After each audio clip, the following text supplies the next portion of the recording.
وہ نہیں بتا سکتے کہ وہ پیسے کہاں سے آئے تھے جس کے نتیجے میں گلف کی سٹیل مل خریدی گئی تھی. پھر جب وہ بیچی تو 9 ملین کی وہ بکی تو اس میں تو 36 ملین کا اس وقت خسارہ تھا. تو یہ گیپ کہاں چلا گیا؟ پھر وہ یہ نہیں بتا سکتے یہ تو کہ اگر یہ پیسے وہاں سے دیکھیں نا.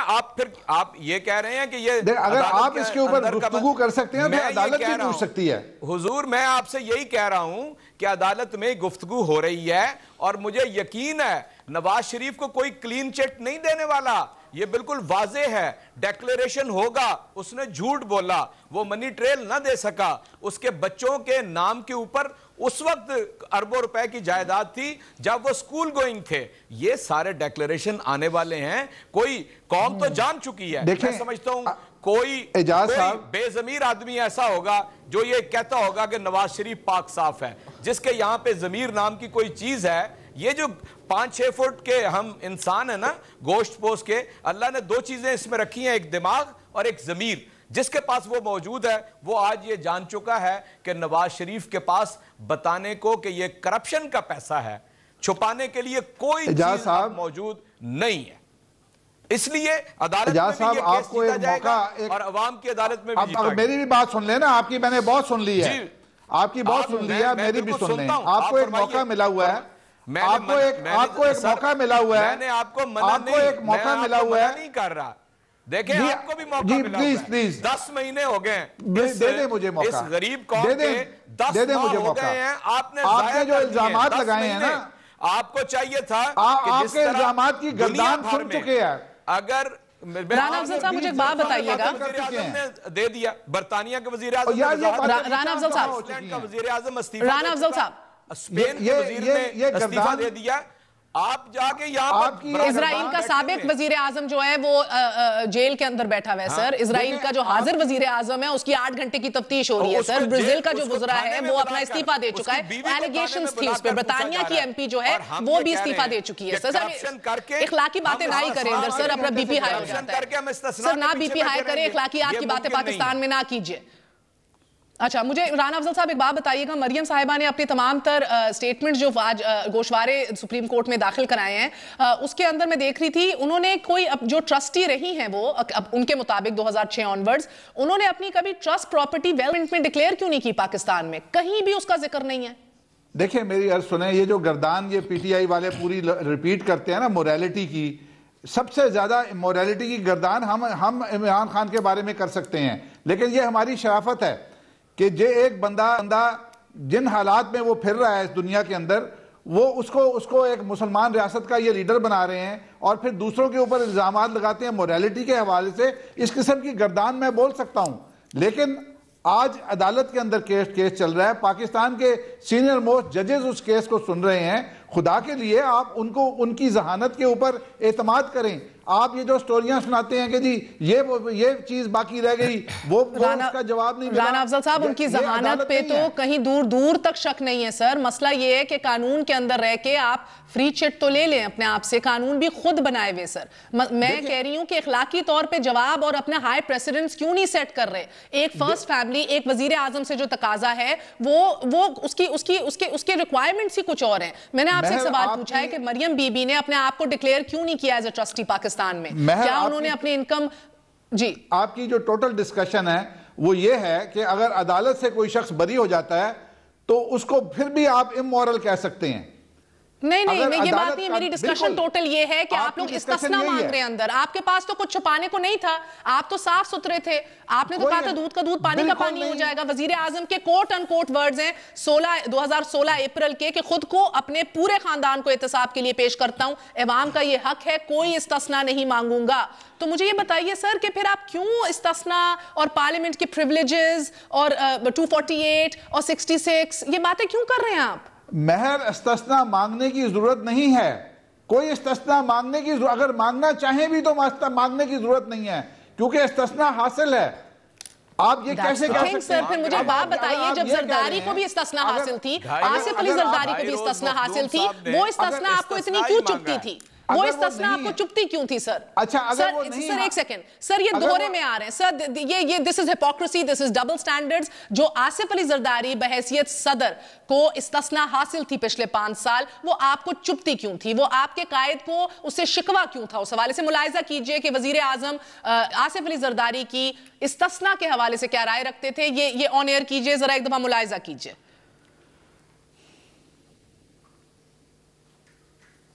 اب آپ یہ کہہ رہے ہیں کہ استثناء سرنڈر میں یہاں یہ بھی بتا دوں کہ حسن نواز 1994 سے لندن میں مقیم ہے، جبکہ حسین نواز سن 2000 سے سعودی عرب میں رہائش پذیر ہے.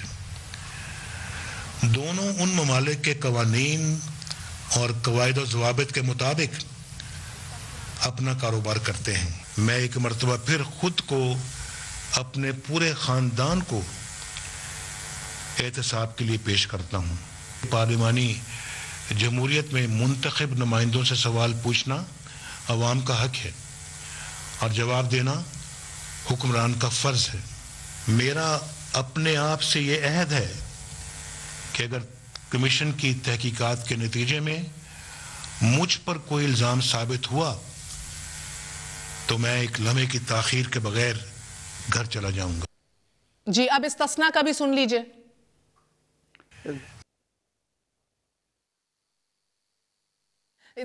میں استثناء والا بھی سنا دیجئے پلیز. الزام ثابت ہونے کا انتظار نہیں ہے سر، یہ میں آپ کو اس لیے سنا رہی تھی کہ پچھلے سال اپریل کے اندر یہ ہائی معیار، high legal standards, high moral standards اپنے لیے رکھے تھے وزیر اعظم نے. آج آپ کہہ رہے ہیں کہ بھئی میری خود بات ہوئی سر آپ لوگوں سے، آپ لوگ ایگزیمشن نہیں مانگی. آپ کہہ رہے ہیں ہمارا حق ہے، تو زرداری کا بھی تو حق تھا نا، صدر تھا. جب وہ استثناء کی بات کرتا تھا تب آپ کو کیوں چپتا تھا؟ اجازت دے دیجئے تھوڑی. اگر قانون کے مطابق ایک چیز موجود ہے، آپ کہتے ہیں سر قانون اسی آئین اور اسی قانون کے مطابق آصف علی زرداری کو بھی تھا سر. وہ بھارت کا آئین لے کے نہیں استثناء مانگ رہا تھا سوئس کیسز میں، وہ اسی آئین کے تحت مانگ رہا تھا. تب وہ آپ کو بھارتی آئین لگ رہا تھا اور آپ کی باری آئی تو آپ کو پاکستانی آئین لگ رہا ہے. وہ دوسرے لوگ جو مرضی بیان دے، فیصلہ تو عدلیہ نے کرنا ہے نا کہ دینا ہے استثناء کے نہیں دینا. Again, this is not the question. فیصلہ تو of course عدلیہ کا ہے سر، مگر question یہ کہ آپ کی آرگیومنٹس کیا ہیں، وہ ہائی مورل گراؤنڈ کہاں گیا؟ وزیر اعظم کی استثناء پہ رائے کیا رہی ہے، ملاحظہ کیجئے. مورل گراؤنڈ کی استثناء والا معاملہ یہ قوم نہیں سمجھتی، یہ مجھ جیسا بندہ بھی نہیں سمجھتا کہ استثناء کس بلا کا نام ہے. بھی قوم کا پیسہ ہے، پہلے وہ قوم کو واپس ملے، پھر استثناء کی بات میں. استثناء کس بلا کا نام ہے؟ عوام نہیں سمجھتی ہے استثناء. ذرا مجھے اجازت دے دیں، استثناء ہم نے مانگا نہیں ہے. جی آپ کا چودھری صاحب. بات تو یہ ہے کہ 2.5 روز سے کم از کم میں تو عدالت میں تھا، رانا صاحب نہیں تھے.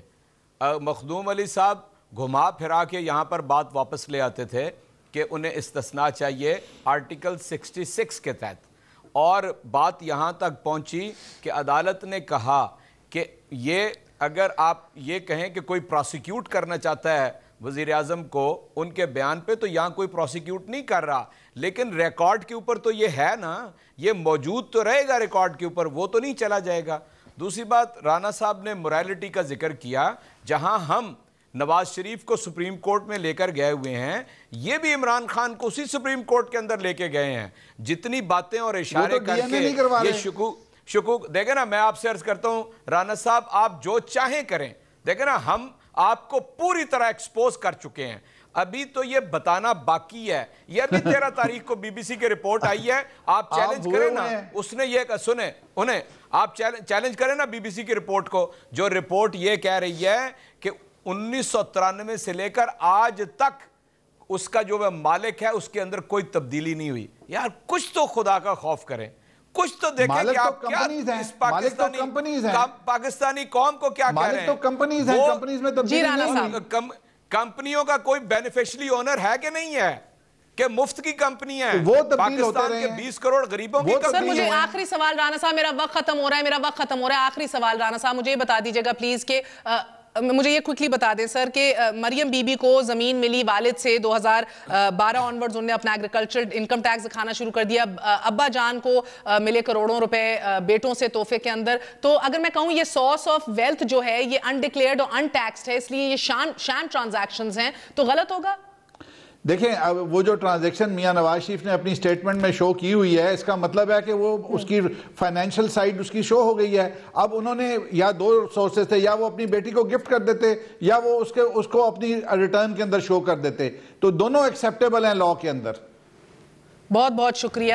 زیر نگر کیا مطلب ہے زیر نگر ہونا؟ کیا مریم جو والد سے لینڈ زمین لیتی ہیں تحفوں کے اندر، اس کے اوپر ایگریکلچرل انکم دیتی ہیں، یا 2012 میں 14 کروڑ روپے جس ایک سال میں تحفے لیتی ہیں، کیا یہ ڈیپینڈنسی نہیں ہے؟ اس کے اوپر آپ کو تفصیلی گوشوارے اور ڈیٹیلز کل دکھائیں گے. ایک چھوٹا سا وقفے کے بعد نظر کریں گے کراچی کے حوالے سے، جہاں سے ایک بار پھر آوازیں اٹھنا شروع ہو گئی ہیں کہ کراچی لاوارث ہے. ایک چھوٹے سے وقفے کے بعد اسٹیج پر سے منظر.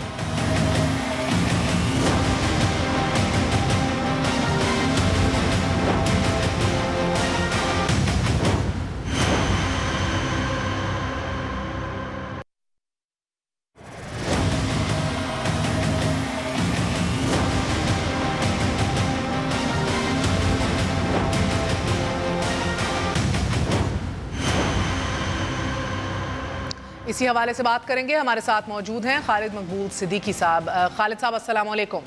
جی وعلیکم السلام. خالد صاحب، آج کہا گیا کہ وزیر اعظم، چیف عوامی staff, D G ranger Sindh, وزیر داخلہ تمام تر جو ہیں وہ کراچی کے معاملات سے لا تعلق ہیں. تو پھر یہ بتائیے گا کہ معاملات چلا کون رہا ہے؟ اختیار کس کے ہاتھ میں پھر؟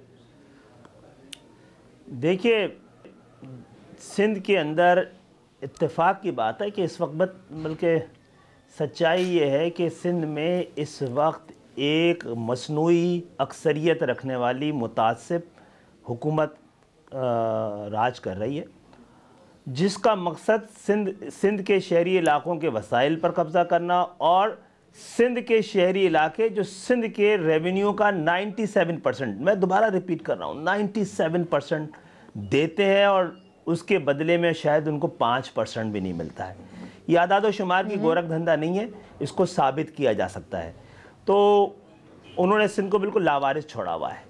کچھ علاقوں میں کچھ ایسے ایس ایچ اوز ہیں جن کی مکمل طور پر حکومتیں ہیں، اور اسی طرح کراچی چل رہا ہے جو ٹوٹا پھوٹا اور پاکستان کے آئین سے متصادم بلدیاتی نظام، جو کہ پاکستان کی جمہوری حکومتیں بڑی مجبوری کے عالم میں جنہوں نے سپریم کورٹ کے فیصلے کے نتیجے میں نافذ. پھر لا تعلقی سے آپ کی کیا مراد ہے؟ آپ کیا ایکسپیکٹ کر رہے ہیں؟ اگر پیپلز پارٹی کا کنٹرول ہے اور آپ کہہ رہے ہیں کہ لاوارث چھوڑ دیا ہے کراچی کو بھی، تو آپ کیا چاہ رہے ہیں؟ آپ کی التجا وزیر اعظم سے کیا ہے کہ گورنر رول لگا دیں؟ آپ کی التجا چیف عوامی اسٹاف سے کیا ہے؟ پچھلے 3 سالوں سے تو آپ دیکھ رہے ہیں کہ اتنا ایک ڈنڈا جو ہے وہ ایسا چلا ہے کہ زرداری صاحب بھی واپس نہ آ سکے، تو اس کے اوپر بھی اپنے گلے شکوے رہے اسٹیبلشمنٹ سے. اچھا، اس پہ تو بات کروں گا تو پھر بات بہت دور چلی جائے گی. معاملہ یہ ہے کہ چلے حقوق نہیں مل رہا ہے، کچرا نہیں اٹھ رہا ہے، لیکن جو انتہا کے ساتھ ظلم ہو رہا ہے اس کا تو کوئی پاکستان میں نوٹس لینے والا ہونا چاہیے نا. بہت سارے ٹھیکیدار ہیں پاکستان، کسی کو تو ایکٹ کرنا چاہیے. اور ایم کیو ایم کے کارکنان جو ہیں، ایک تو ہم پہ الزامات رہے ہیں بہت سارے، ہم نے اسے جان چھڑانے کی کوشش کی الزامات سے، اس کے باوجود ہمیں ایسا محسوس ہو رہا ہے کہ کچھ مصنوعی طور پہ ہمیشہ جو کراچی کے اوپر خاص طور پہ قیادت مسلط کرنے کی کوشش کی جاتی رہی ہے. یہ بھی کسی ایسی ہی اسکیم کا حصہ ہے کہ ایم کیو ایم پاکستان کو کمزور کرنے کے لیے، جو کہ جس کے پاس کہ کراچی کا 100% مینڈیٹ ہے آج بھی، اس کو کمزور کرنے کے لیے اور آئندہ الیکشن میں کسی مصنوعی طریقے سے کراچی کے مینڈیٹ کو کون سی قیادت مسلط کرنے کی کوششیں ابھی کی جا رہی ہے؟ پہلے بھی آپ نے یہ گلہ کیا، اور تحریک انصاف واقعی ووٹس اتنے حصے میں لے گئی کہ آپ کے قائد تحریک یا سابق کہہ دوں یا حاضر کہوں، ان کی طرف سے پھینٹیاں لگ گئیں اپنی رابطہ کمیٹی کو، شور مچا، آپ کو یاد ہوگا. تب آپ یہ کہہ رہے تھے گو کہ ووٹ اور ڈیموکریٹک پروسیس کے تھرو تحریک انصاف نے اپنی جگہ بنائی کراچی میں. اب کون مسلط کیا جا رہا ہے؟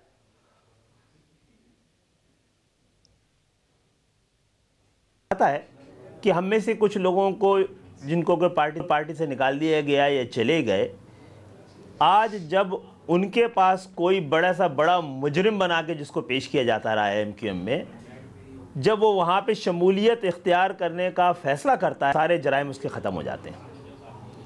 اور ہر ایم کیو ایم کے معصوم کارکن کو بھی اسی لیے مجرم بنانے کے گزشتہ 1 سال سے کوشش کی جا رہی ہے، اہم کارکنان کو، تاکہ وہ مجبوری میں وہاں جا کے پناہ لے سکیں، اور کچھ اگر شاید ملوث بھی رہے ہیں تو ان کے جرائم بھی معاف ہوتے رہے ہیں۔ میں سمجھتا ہوں اس رویے کا، اس طریقہ کار کا اس پہ نوٹس لیا جانا چاہیے۔ یہ مصنوعی طریقے نہ پہلے نوٹس تو تب لیا جائے نا اگر میں آپ کی بات سمجھوات کروں۔ خالد صاحب مجھے بتائیے گا کہ آپ نے 23 اگست کو جو پالیسی اختیار کی، جو ایک پوزیشن لی، آپ نے قائد تحریک کو الگ کر دیا، تو وہ کیا یہ میں اخذ کروں کہ پچھلے اتنے مہینوں سے ریاست نے، اسٹیبلشمنٹ نے نہیں بائی کیا، نہیں مانا، آپ نہیں انہیں قائل کر سکے کہ یہ سچ ہے، ہم علیحدہ راستے نہیں، میرا خیال ہے اصل پاکستان کے حکمران، مجھے حکمرانی کہنے دیجئے، پاکستان کے حکمرانوں کی اصل کوشش یہ ہے کہ وہ شہر جو اب بھی 70% ریونیو دیتا ہے تقریباً، یعنی کہ پورے پاکستان میں ضیاء الحق صاحب کی جانب سے ڈرائی پورٹ بنانے کے باوجود آج یہی صورتحال ہے، اس کا مینڈیٹ کو تقسیم رکھا جا سکے۔ تو اگر ویسے نہیں ہوا، کراچی کی عوام بازی نہیں آ رہی ہے، بار بار ایک ہی سوچ کو دے رہی ہے، ایک ہی فکر کو دے رہی ہے، ایک ہی طرح کی لیڈرشپ کو دے رہی ہے، تو کوئی مصنوعی طریقے سے کئی بار کوشش کی گئی۔ پوری کوشش یہ ہے کہ ایم کیو ایم سے پہلے جو کراچی کا کہ ووٹر تھا، جس طرح ڈیوائیڈڈ تھا، وہ ڈیوائیڈ رکھا جا سکے۔ تو اب ایم کیو ایم پاکستان 23 تاریخ کے فیصلے کے باوجود نظر یہ آ رہا ہے تجزیہ کرنے والوں کو، پاکستان کے بارے میں فیصلہ کرنے والوں کو، کہ شاید صورتحال تبدیل نہ ہو سکے۔ کون ہے پاکستان کے بارے میں فیصلہ کرنے والے؟ خالد صاحب ذرا کھل کے بتائیے۔ میں بول رہا ہوں نا، حکمران، اتنا ہی کہہ سکتا ہوں۔ کون سے حکمران؟ پاکستان کے حکمران۔ کون سے حکمران طبقہ کہہ لیجئے چلے۔ اچھا سر، یہ بتائیے گا کہ گرفتاریوں کا فائدہ کسے ہو رہا ہے، یہ تو ذرا کلیئر کیجئے نا۔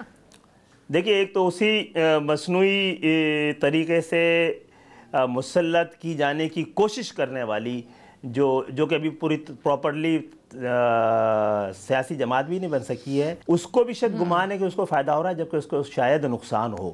اور پیپلز پارٹی سمجھ رہی ہے کہ اس طریقے سے، اس رویے سے کراچی کے لوگ آپس میں الجھے رہیں گے، تو اس کو کراچی میں اپنی منمانی کرنے میں آسانی رہے گی۔ دیکھیں نا، آپ مسئلہ یہ خالد صاحب، معذرت کے ساتھ مسئلہ یہ ہے کہ آپ نے ہوائی فائرنگ شروع کر دی ہے پیپلز پارٹی کے اوپر، بظاہر آپ سامنے کر رہے ہیں، پس پشت آپ کس پہ کر رہے ہیں وہ تو سمجھا ہی جا سکتا ہے، صرف یہ ہوائی فائرنگ کیوں نہیں؟ Why are you not precise? Problem ہے کہ پیپلز پارٹی کو تو اپنی دکھی ہے، اس کے تو اپنے گلے شکوے نہیں ختم ہو رہے۔ آج ہم نے اپنی پریس کانفرنس میں یہ بھی کہا ہے کہ آئندہ جو کچھ ہم کہہ رہے ہیں نا ہوائی فائر، ہم آنے والی اپنی پریس کانفرنس میں اس کو اسپیسیفائی بھی کریں گے، بتائیں گے بھی، اور اعداد و شمار بھی پیش کریں گے، نام بھی دیں گے کہ ہم یہ کیوں کہتے رہے آج کے دن تک۔ جائز سیاسی سپیس چاہیے۔ سر ابھی تو آپ کو مسئلہ یہ ہے کہ معذرت کے ساتھ جو جائز ناجائز سیاسی سپیس پیک کے دنوں میں آپ نے انجوائے کی، گلوری کے ڈیز میں الطاف حسین صاحب کے بیانات گھنٹوں ٹی وی پہ چلتے تھے، کسی کی ہمت نہیں تھی کاٹنے کی، وہ تو دن گزر گئے۔ اب تو آپ کی پریس کانفرنسز کو بھی سیریسلی نہیں لیا جا رہا۔ تو آپ جب کہتے ہیں کہ ہم اسپیسیفائی کریں گے اور یہ جائز سیاسی سپیس دی جائے، جائز سے آپ کی مراد کیا ہے؟ ہم نے تو صرف آپ کو ایک یا تو ناجائز روپ میں دیکھا ہے۔ جی شاید ہماری طرف سے یہ غلط وہ چلی جاتی ہو کہ سیاسی سپیس دیکھیں، ہمارے پاس ایم کیو ایم جو کہ اس وقت بھی سول اور واحد مینڈیٹ رکھنے والی جماعت ہے سندھ کے شہری علاقوں کی، اس کا تقریباً 95% ڈھانچہ بھی اور بظاہر عوامی مینڈیٹ بھی ہمارے پاس ہے۔ تو ہمیں اسپیس رکھنے کی بات نہیں کہ ہمیں اسپیس دی جائے، ہمیں ہمارا حق دیا جائے۔ جمہوریت کا تقاضا یہی ہے کہ جس کے پاس جس جگہ پر جتنا مینڈیٹ ہو اتنا ہی اختیار بھی ہو، تو ہمارا جائز اختیار وہ تو چلو میئر کے اختیارات کے اوپر بھی آپ بات کریں، مگر ایک بات بتائیے سر، تحریک انصاف نے اب قرارداد بھی جمع کرائی ہے کہ غیر معینہ مدت تک رینجرز کے اختیارات جو ہیں ان کو توسیع دے دی جائے۔ اس کے اوپر ایم کیو ایم کا کیا رد عمل ہے؟ کس پہ ریپیٹ کریں گے اپنا سوال؟ جی آپ نے دیکھا ہے کہ آج سندھ اسمبلی میں تحریک انصاف نے قرارداد بھی جمع کروائی ہے کہ رینجرز کو غیر معینہ مدت تک توسیع دے دی جائے۔ اس پہ آپ کا رد عمل کیا ہے؟ کیا آپ اس قرارداد کی حمایت کریں گے؟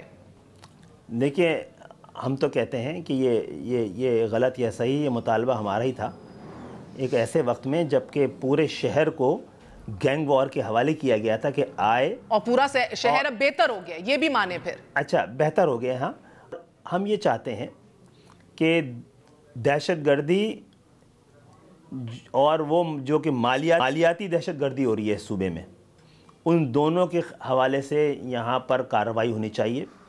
اور یہ نظر کرم صرف اگر پیپلز پارٹی بھی کہتی ہے نا کراچی میں امن کی صورتحال بہتر ہوئی ہے، اگر ان کو لگتا ہے کہ کام اتنا ہی اچھا ہو رہا ہے تو وہ پھر پورے سندھ تک اس کے دائرے کار کو کیوں نہیں پھیلاتی ہے.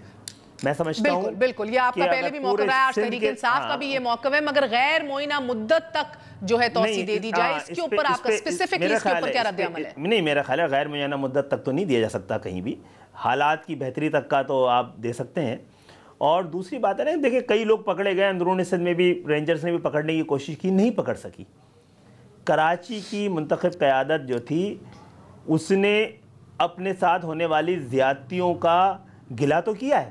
ہم نے اس آپریشن کو ختم کرنے کی کبھی بات نہیں کی، نہ ہی فزیکلی ریزسٹ کیا ہے کبھی، جو کہ کراچی کے اندر طالبان جیسی دہشت گرد تنظیموں نے اور گینگ وارز کرتی رہی ہیں. جس طرح کہ ابھی سندھ کے اندر تھوڑی سی کارروائی ہوئی لاڑکانہ وغیرہ میں، جو کھرل صاحب وغیرہ تھے اس پہ پولیس نے کارروائی کر کے وہ لوگ چھڑوا لیے. تو میرا خیال ہے اگر پیپلز پارٹی اس حوالے سے سنجیدہ ہے اور سنسیئر ہے، اور سندھ سے بھی سنسیئر ہے، تو اس کو یہ اگر دیا جائے. دو اہم ڈیولپمنٹس ہیں پچھلے چند مہینوں کی. ایک ڈی جی رینجرز تبدیل ہوئے ہیں اور دوسرا آصف علی زرداری صاحب واپس آ گئے ہیں.